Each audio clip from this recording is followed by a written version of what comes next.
Hello everyone, welcome to Sunya PCS. So guys, in today's lecture or you can say in today's video, we are going to discuss about the 1 month strategy for the exam. जैसे कि आपको पता है आज से सिर्फ एक महीना बचा है आपके एग्जाम में, तो क्या स्ट्रेटजी आपकी रहनी चाहिए, this is what we are going to discuss in this video. So the first thing first that comes in to your mind कि सर सबसे पहले हमें समय कितना देना चाहिए, कितना समय हमें निकालना चाहिए इस एग्ज़ाम की पढ़ाई के लिए लास्ट एक महीने में. तो मैं आपको बोलूँगा कि आपको ऑलमोस्ट अराउंड 10 से 12 घंटे निकालने पड़ेंगे इस एग्ज़ाम के लिए की तैयारी के लिए.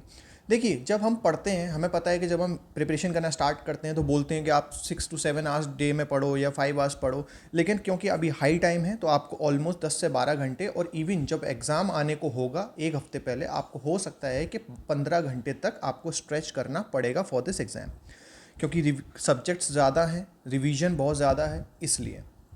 Now the second thing came to your mind कि सर इस अब 10 से 12 घंटे सपोज कीजिए हमने निकाल लिए हैं, तो अब हमें किस तरीके से इसको यूटिलाइज करना है और किन किन चीज़ों में हमें इन्वेस्ट करना है अपना time, because time is the most valuable thing in this 1 month. So let's see, the first thing is कि सबको सब्जेक्ट वाइज रिवीजन की तरफ जाना है.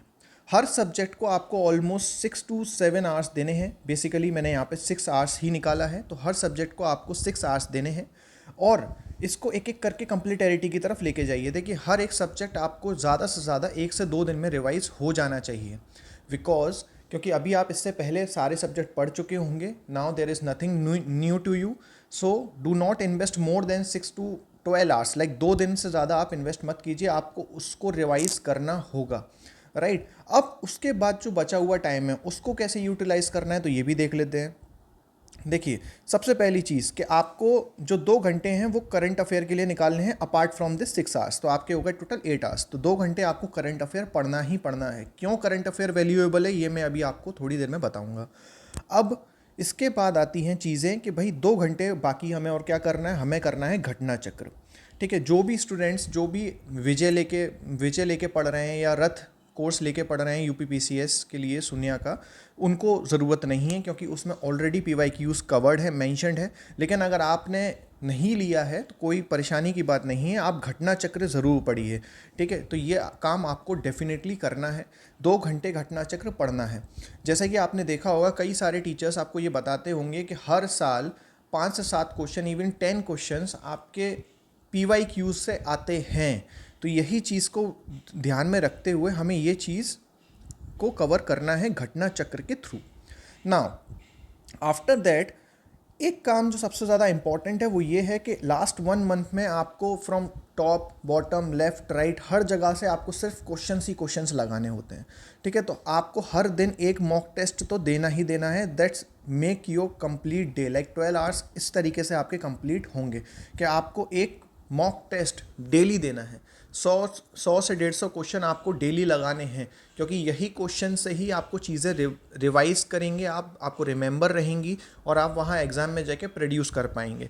ठीक है, तो एक टेस्ट आपको डेली देना है. तो ये बात को गांठ मार लीजिए. आप कहीं से भी दीजिए, कोई भी टेस्ट सीरीज उठाइए जो भी आपको अच्छी लग रही हो और इसको करते चले जाइए. Then after that P Y Q से मेरे यहाँ पे कहने का मतलब है पी वाई क्यू का हर साल का एक एक करके पेपर उठाते जाइए. जैसे कि फॉर एग्जांपल हर हफ्ते, क्योंकि अब से हमें पता है कि सिर्फ हमारे पास 4 ही हफ्ते हैं, तो आप सबसे पहले एक प्रीवियस ईयर का एक पेपर उठाइए और उसको पूरा सॉल्व कीजिए संडे वाले दिन. देन उसके बाद उसके नेक्स्ट संडे आप उससे पिछला वाला पेपर उठाइए और फिर उसको सॉल्व कीजिए. तो इस तरीके से आप पी वाई क्यू सॉल्व करते चलिए हर दिन. ठीक है, सॉरी हर हफ्ते. इसी तरीके से आपकी पूरी ये 1 मंथ स्ट्रेटजी रहने वाली है, राइट. क्योंकि ये आपको 2 चीज़ों में अवगत कराएगी. पहली चीज़ तो ये कि जो आप पी वाई क्यूज़ लगाएंगे उससे आपको आइडिया पड़ेगा कि नेचर ऑफ एग्ज़ाम कैसा है. नेचर ऑफ एग्ज़ाम, आपको एग्ज़ाम किस तरीके का आता है ये नेचर आपको पता लगेगा. दूसरा, यहाँ से आपको पता लगेगा टाइम मैनेजमेंट. ठीक है, और तीसरी चीज़ जो मैं एक और इम्पॉर्टेंट चीज़ यहाँ से बताऊँगा जो कि मैं नेक्स्ट स्लाइड में आपके साथ डिस्कस करने वाला हूँ, वो है कि किस तरीके से किस सब्जेक्ट पे कितना फोकस देना चाहिए. तो जैसे कि मैं आपको बताऊँ कि पिछले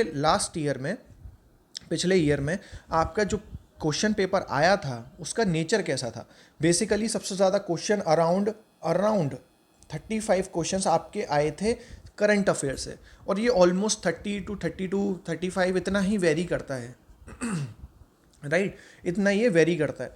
देन उसके बाद आता है आपका हिस्ट्री। हिस्ट्री से सबसे ज़्यादा क्वेश्चंस आते हैं, चाहे वो वर्ल्ड नहीं, एशियंट हिस्ट्री है, मॉडर्न है, मिडिवल है, तो वहाँ से आपके क्वेश्चंस आते हैं बेसिकली। लेकिन इसमें मॉडर्न का सबसे ज़्यादा रहता है, ठीक है, मॉडर्न के क्वेश्चन सबसे ज़्यादा आते हैं।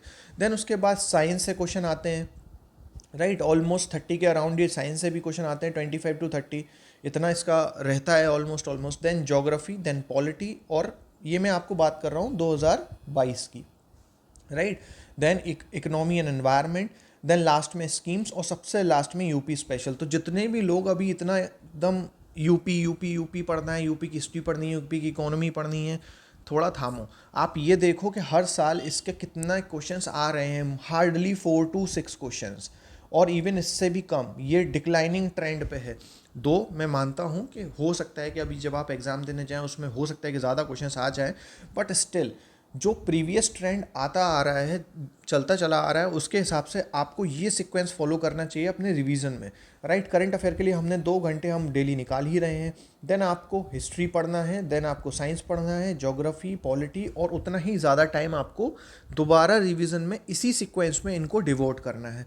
सो this is how your 1 month strategy will going to be look like.